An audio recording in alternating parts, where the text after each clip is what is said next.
Eu vou usar essa abertura de novo para falar sobre a live que eu vou fazer no Instagram de Westworld com o Marquinhos do Oficina Geek amanhã, na verdade hoje, né, segunda-feira, às 7 horas da noite. Eu vou tentar fazer sempre isso na abertura, falar sobre a live, porque a gente ainda não definiu se a gente vai conseguir fazer todas as semanas, e se a gente fizer todas as semanas, a gente também não sabe se vai manter o mesmo horário. Mas essa segunda-feira continua 7 horas da noite, lá um pouco mais longo, dá pra gente debater mais temas, falar até de teorias a mais. Então passa lá no Instagram, 7 horas da noite, pra conferir que essa live tá ficando sempre muito legal.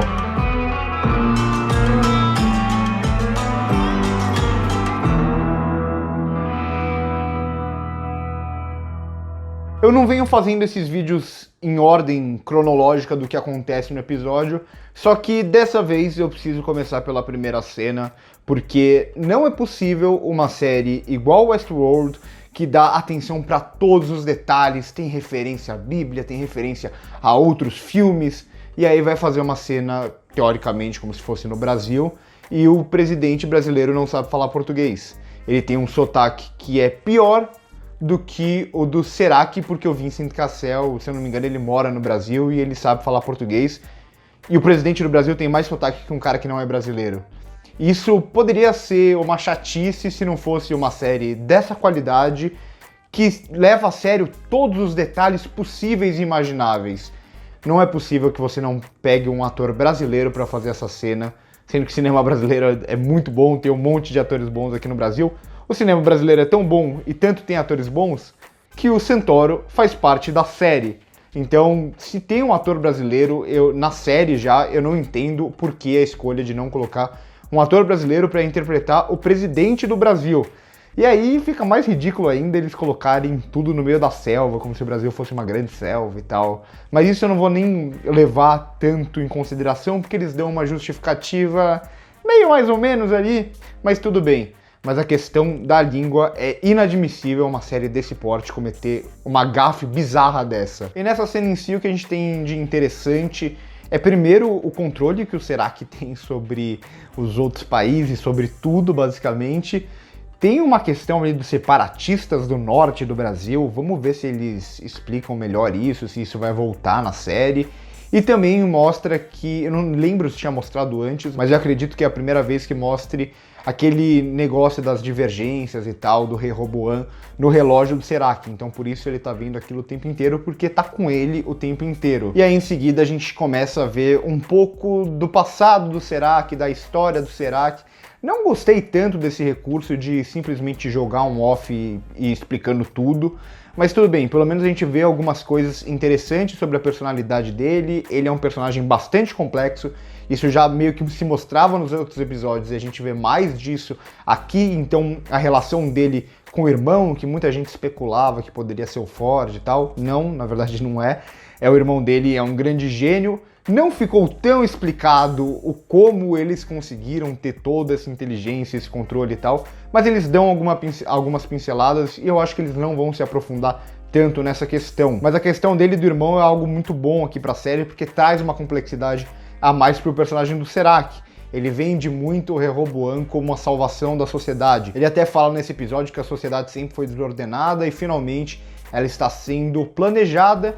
Algo que eu já tinha falado no episódio passado, os temas desse episódio não mudam tanto, eles mais ou menos seguem o que já vinham vindo dos outros episódios, mas nada mais é do que um homem querendo salvar tudo, salvar a humanidade, mas para isso ele quer controlar a humanidade ele mesmo, que é um plano que de certa forma é mais complexo do que o vilão tradicional, lembra até um pouco, sei lá, o Thanos na Marvel e tal, que você entende o que ele tá querendo fazer, ele tá tentando fazer algo bom, mas a gente vê que não é algo tão bom assim, ou será que é?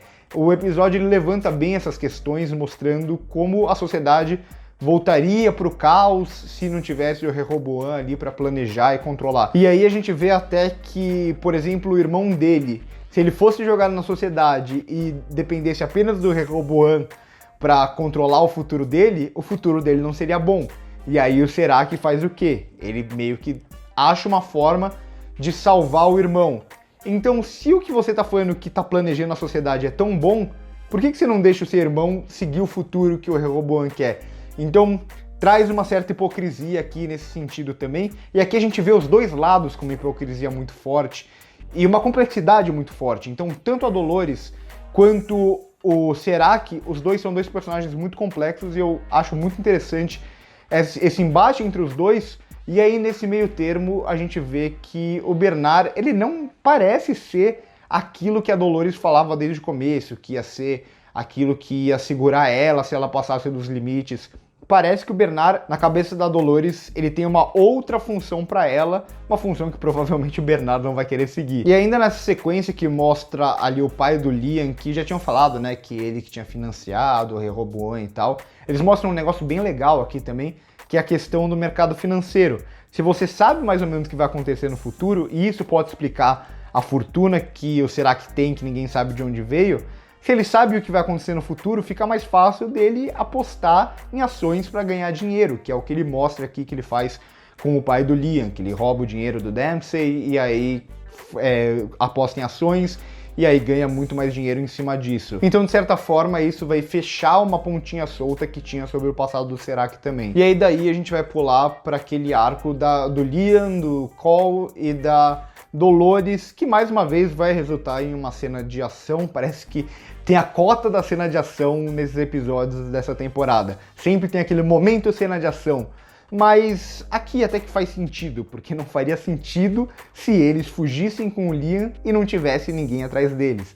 Então essa cena aqui é plenamente justificada. Acho que todas as cenas de ação são justificadas na temporada, mas eu acho engraçado essa forma que eles estão encontrando de sempre estruturar o episódio mais ou menos de uma forma parecida. Antes disso, mostra o porquê a Dolores queria o Liam, então explica até por que raptar ele, porque ela já tinha pego todo o dinheiro, então não faria muito sentido isso.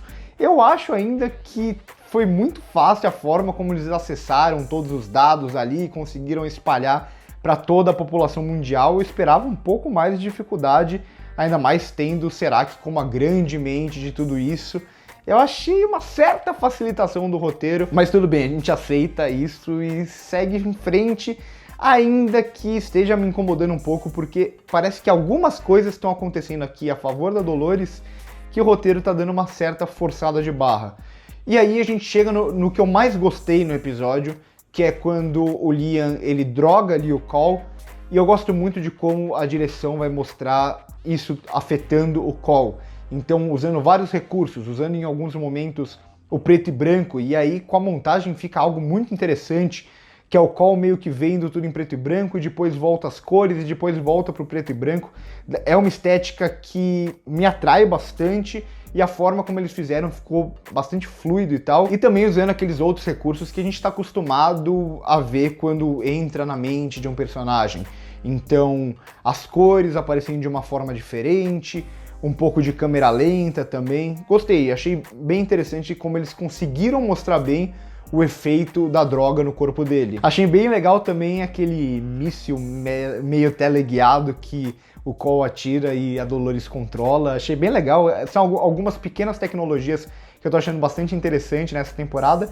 Já não gostei tanto da cena do tiroteio, pra mim não faz nenhum sentido, eles abrem a porta do carro, ficam ali de peito aberto e ninguém acerta ninguém, então aquilo, mais uma vez, algumas cenas de ação, apesar de bem encaixadas na estrutura do episódio, algumas delas estão sendo muito mal desenhadas. Tem algumas muito boas, elogiei no episódio passado, mas essa aqui podia ser melhor. E aí a gente chega no arco do Bernard, ali meio que tentando fazer a cabeça daquela Dolores capanga, e a gente vê que, pelo jeito, as Dolores capangas, elas estão só seguindo as ordens da Dolores principal. Eu esperava esses capangas meio que tendo alguma personalidade, questionando, igual mostrou a Charlotte no terceiro episódio, mas pelo que parece não tá sendo bem assim. Então ele até se sacrifica pela causa e tal, e aí mais uma vez a gente volta. A partir do momento que a Dolores ela tá controlando essas Dolores capangas, mostra que ela prega um livre-arbítrio,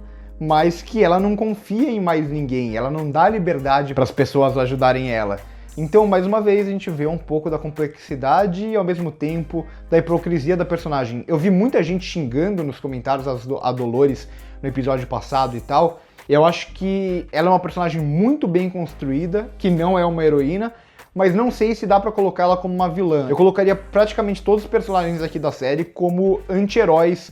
Todos eles têm algumas camadas positivas, algumas negativas, com exceção talvez do Bernard e da Maeve, mas ainda assim eles já tomaram algumas atitudes nas temporadas passadas que são um pouco questionáveis. Eu gosto disso, eu acho que a partir do momento que você não tem tão bem definido quem é o bonzinho, você consegue construir uma narrativa muito mais estimulante, uma narrativa muito mais complexa, que dá muito mais vontade de assistir. E aí a gente chega à cena que a Dolores revela tudo da sociedade para toda a sociedade, que eles começam a ver o futuro deles. Eu até imaginei um pouco, imagina isso passando no nosso mundo, o choque que não deveria ser isso.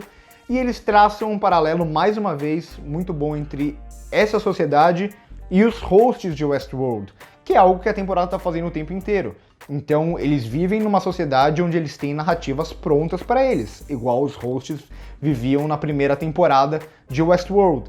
E quando eles conseguem descobrir tudo isso, porque a Dolores consegue revelar para eles, nada mais é do que a mesma coisa quando os hosts conseguiram despertar daquela narrativa e tomar decisões por conta própria. E eu acho interessante até que o Serac falou que se descobrissem isso, sempre leva à extinção da humanidade ou algo parecido, mas aí vem um questionamento interessante. Isso vai levar à extinção da humanidade justamente porque a humanidade viveu muito tempo em narrativas presas, tendo que seguir o que uma máquina meio que obrigava ela a seguir, ou de qualquer forma a sociedade já ia chegar a essa extinção e realmente o que será que estava fazendo era algo bom para a sociedade?